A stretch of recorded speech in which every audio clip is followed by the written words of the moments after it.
So now we are towards the end of this canto, two, three small sections remaining now. Narad has given a detailed answer to the questions which were raised by Savitri's mother. She was puzzled that how can in the world of God there can be, how in the word of God there can be grief, suffering, misery, death, sorrow, falsehood. If God is all good, then how can evil enter into this creation? In other words, the question was basically enlarged from her personal context. Savitri is such a perfect girl in every respect, physical form, her mental capacities, her soul, her heart. They are so beautiful, so perfect. Then how can she meet something which is not perfect, which is full of blemish, which is going to cause trouble to her in life? How can perfection get affected at all? Is perfection something which can get attacked? This is what it amounts to, you see. So that is basically the important question. If everything is truth, can truth be affected by falsehood?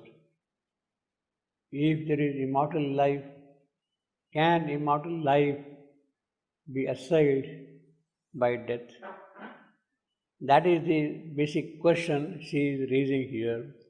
And in the immediate context, as we had seen earlier, it is the riddle of this world which she was trying to get cleared from Narad, you see.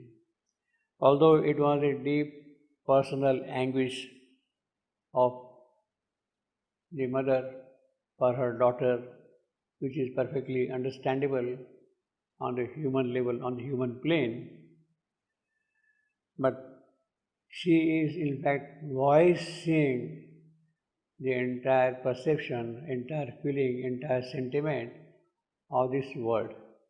She is giving the voice to our suffering, our sorrow, all those things. And therefore, it becomes not just an individual suffering, it is a universal suffering which she is trying to understand. And it is for that Narad is giving a very detailed response. In fact, he had already detected in the moment of time what is meant, what is stored for Savitri in her life, what is stored in her life, that he has already detected in a moment of time. That is important because it is in the process of time that all these things are happening. And perhaps now the time has come to the proper opportune moment. It has matured up for things to move forward in a very decisive manner. Until now things were happening, all right, but now this has to end and a new beginning has to be made. So in that sense, Narad has already detected in a moment of time the leap of time which is going to take place shortly. And it is in that context now he is surveying the entire past, the entire suffering, the condition of the earthly creature, and In response to that, he is giving the answer. As I told you, his answer is basically divided in terms of five themes. Five themes. The first theme which he develops is that it is the hammer of God which is used to build, create, sculpt the soul of man. Hammer of God is necessary in the present condition of existence. It is that which will really sculpt him to his beautiful form, hammer of God. Now this hammer of God is not only that we creatures bear. Of course, we are getting sculpted by the hammer of God, but even the divine who comes here and takes the mortal birth, he also has to accept the suffering of this world, the pain of this world. Unless he accepts the suffering of this world, how can he experience it? How can he redeem it? How can he remove it? And therefore, he comes as an avatar, accepts the mortal lot. And the example which is elaborated is the example of Christ. His crucifixion is the most poignant illustration of the divine himself coming here and suffering for the soul of man. For the soul of man. It is his love which has accepted this lot. He suffers. He sacrifices his body on the cross. And by doing that, he pays the debt God owes to this creation. Yes, God has created this world. In this world of God, something else has happened, and therefore he paid the price for that by suffering, by even sacrificing his body, his life, you see. Now, this sacrifice is necessary. Without the sacrifice, things cannot move forward. In the occult content, unless the sacrifice is made, unless the price is paid, you cannot take one step forward. And therefore, God has to come down and suffer for that. There is no question of his grumbling. In other words, he knows that it has to be that way. There cannot be any other way at all. He comes, accepts all this suffering, you see. So, first he comes as the avatar, he identifies himself with the mortal creature and pays with his body the price which is demanded by this creation. Then the next point which Narada is making is that this world redeemer who comes here to redeem the world has to accept all the sufferings. Unless he identifies himself with this creature here, he comes as a world redeemer. And this world redeemer is something more than just a prophet, than just a sage. He accepts in the occult way again the difficulties of this world. And then he makes his contribution to redeem the lot of this world. Redeem does not necessarily mean transforming. He is not going to transform the world, but he is going to see that the price which is required for that is paid. In other words, the world Redeemer comes here to prepare the necessary ground for transformation. For transformation. Then the next point which Narada is making is that he tells Savitri's mother, her name, by the way, in the Mahabharata story is Malavi. He tells Malavi that she should not take any hasty step. She should not make any hasty move. She should not try to claim heaven by force. It may prove disaster. Don't take the Titan's path. That is what he says, you see. Don't take the Titan's path. The Titan's path is very dangerous, and he comes and wears the centaur's blood-glued shirt. So when you wear the shirt, then you burn and you die. So it is that path which he is avoiding, which he is advising not to be taken. You should not take the Titan's path. Centaur, the Hercules himself was a Titan, and when he killed the centaur, his shirt, in the course of events, happened to come to Hercules, and when he was wearing it, and the whole of his body was burning, as if there was poison, and that is how Hercules died. And of course, because of the 12 labors he had put here, he was received in heaven properly, you see. But he says that, Narada says that, don't take that path. In other words, not by forcing in an asuric way the path, that you can really bring the divine love in this creation. That is the whole thrust of it. You have to take the gradual path, the path of evolution, and slowly progress on that path. And that is what we call the sunlit path. When sunlit path, that is what he is basically asking. The psychic path, the path of evolution. And then she says, why this creation? That was the basic question she was asking. Why this suffering and all that thing? Narada is very blunt. He says, look, it is a choice which was made by you. Don't blame God for that. Don't blame anybody for that.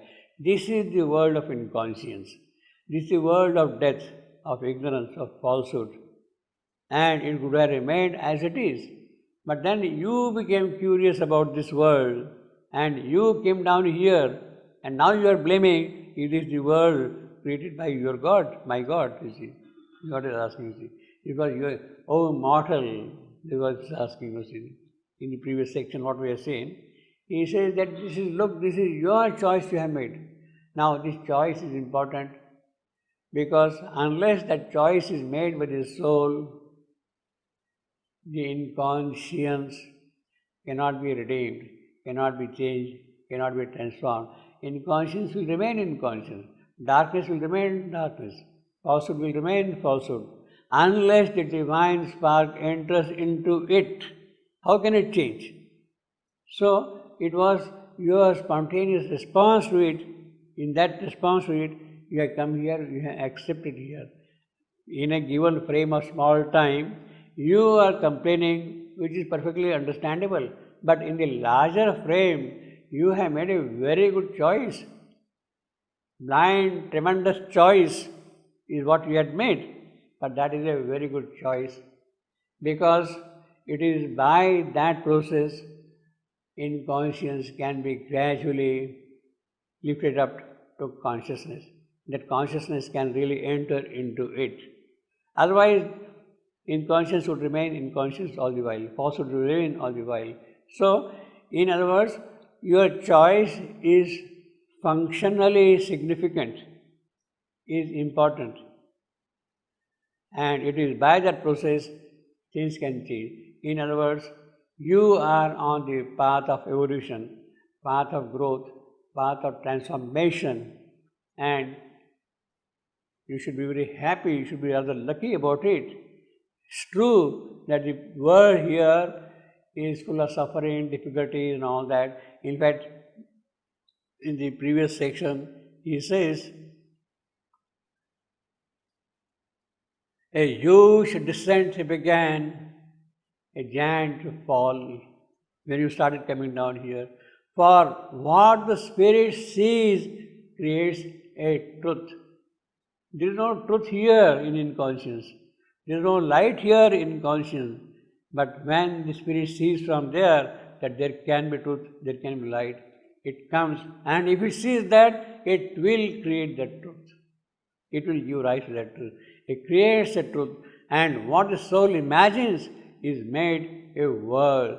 Yes, the soul up there thinks that here also there can be a beautiful world, a lovely world, a sweet world, a happy world.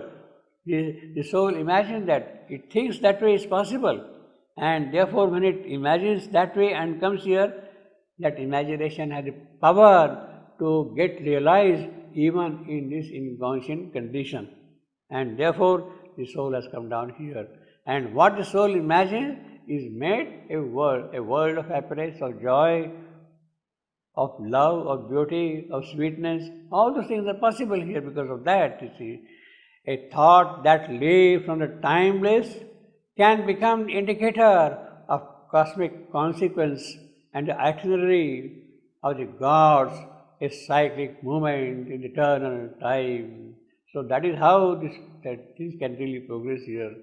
And then Narad concludes in a very great manner all that is going to happen. Thus came, born from a blind, tremendous choice. You had taken a plunge into darkness without realizing what is held by the darkness. You had no idea of that. It cannot have of idea because there are nothing here. So, what kind of things will emerge, will spring up from this inconscient world, all that nobody can imagine. You are there, let me go and enter into the darkness. But what kind of answers the darkness will throw, of that nobody can have an answer. Nobody can imagine about that thing. So it becomes a blind, tremendous choice. Yes, if it is there, still let me go there. That is why it is tremendous choice. Tremendous joy. This great, perplexed and discontented world. Now, this is the entire summary of what we are. Our world is basically this world.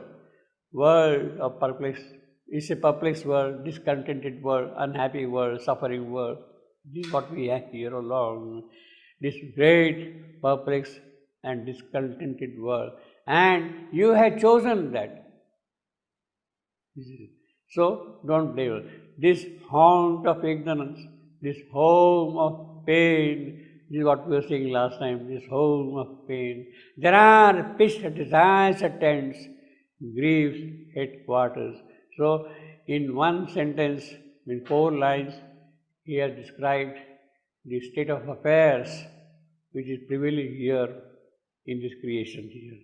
That it is a perplexed world, it is a discontented world, it is a haunt of ignorance, it is a home of pain, it is a tent of desire. Our world is a tent of desire. You live in a tent of desire. The desire itself has been a tent, and you are living there in that world, you see. And here are the headquarters of grief. So the army of grief is there, all the soldiers are there all around, but here is the headquarters now, where everything will be. So he has given now basically a complete picture. Haunt is one word, home is another word, tent is another word, headquarters is another word, you see. He is describing very systematically all these things. Basically what it means that ours is a perplexed, discontented world. It is a haunt of ignorance. It is a home of pain. And mind well, see, Narad is talking here of ignorance, I capital. He is talking of pain, P capital. The original pain itself is talking of pain. It is a haunt of ignorance. It is a home of pain. It is a den of falsehood. It is a house of death. It is a pitched tent of desire. Here are the headquarters of grief. This is the result of a blind choice. Why does all that? Because this is the result of a blind choice.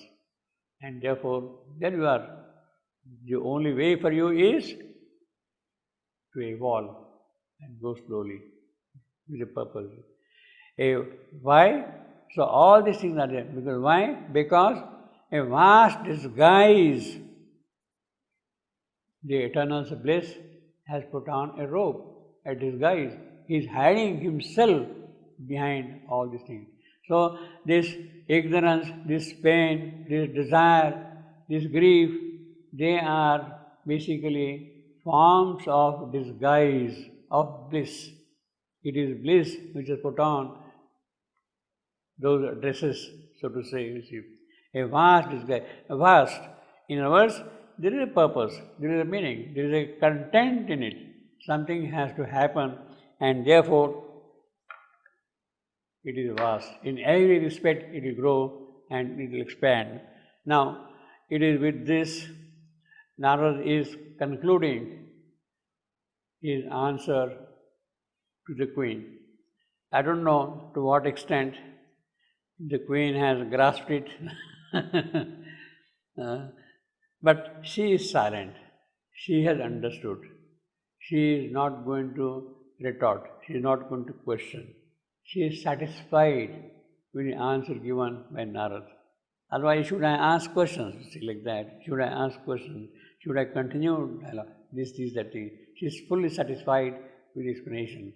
In other words, although for a moment she had lost her high equipoise, she is a lady of great attainment. For a moment she got disturbed, became emotional, she had lost her bearings, so to say, and therefore she was asking all those kind of questions, one after the other like that. But suddenly now, with this long answer of Narad, she has become quiet. She has understood the whole thing. She is subscribing to the views of Narad, basically. Yes, what you are saying, I understand. Her soul is ready to absorb what Narad is telling to her. And therefore she has no more questions at all. She is fully satisfied with that, you see. Now, in other words, this also shows, really speaking, the high quality of her soul, Savitri's mother's soul, that she could understand all these things. Now, it is not just the question of getting mentally satisfied. As far as the questions were asked, all of them have been mentally answered. Narad has not left anything unanswered from the point of view of logic, from the point of reasoning, from the point of view of mental curiosity. He has answered all the things. But it is not just that. It is not that which will make man happy, contented. See, even if you are mentally convinced about certain thing, still normally there is something in us which says, no, it cannot be like this, you ask this thing, you ask that kind of a thing. She is not asking anything. Which means, really speaking, that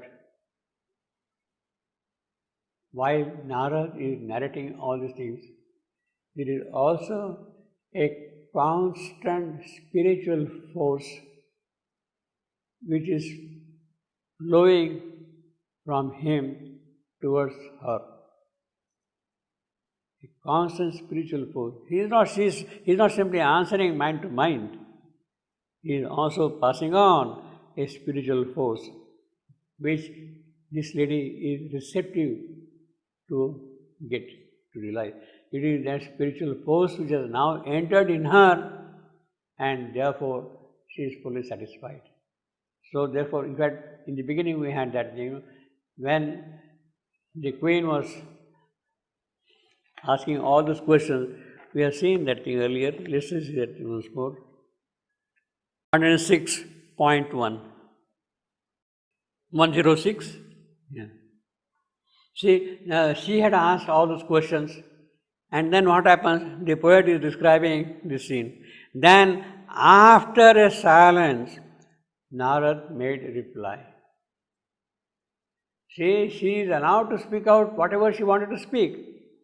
Narad is still keeping quiet, keeping quiet, keeping quiet. He does not immediately answer her. He does not immediately answer. After a silence, then after a silence, Narad made a reply. She was asking all those questions almost for half an hour or so. Narad is still keeping quiet. Not that it is not an answer to them, to what she was asking, but he is keeping quiet in order for Savitri's mother to get psychologically settled down. Not in that emotional state she can receive anything. She must quieten down first to receive what he is going to tell. So then after the silence, Narad made reply. And then he says, tuning his lips to earthly sound, he spoke. The language which the earthly ear can hear, not the heavenly. At the human level, he has to communicate. Tuning his lips to earthly sound, he spoke. And something now of the deep sense of fate waited the fragile hints of mortal speech. So when he is now going to speak all that thing, he is going to speak something of the deep sense of fate. What that fate is, why that death is, what is the purpose of that death, it is that which he is going to communicate through his speech. That deep sense of fate, that is the important thing. His forehead shone with vision, solemnized. So he is now shining like a brilliant rishi and radiating like that. Turned to a tablet of supernal thought, as if characters of an unwritten tongue had left in its breath the inscriptions of the gods. So he is reading on the tablet what the gods are written on that and speaking out. In other words, he is not speaking something from his mind, from his thought. He is able to get the intuition of things and speak out from that directly. It is not the mental argument he is forwarding, you see.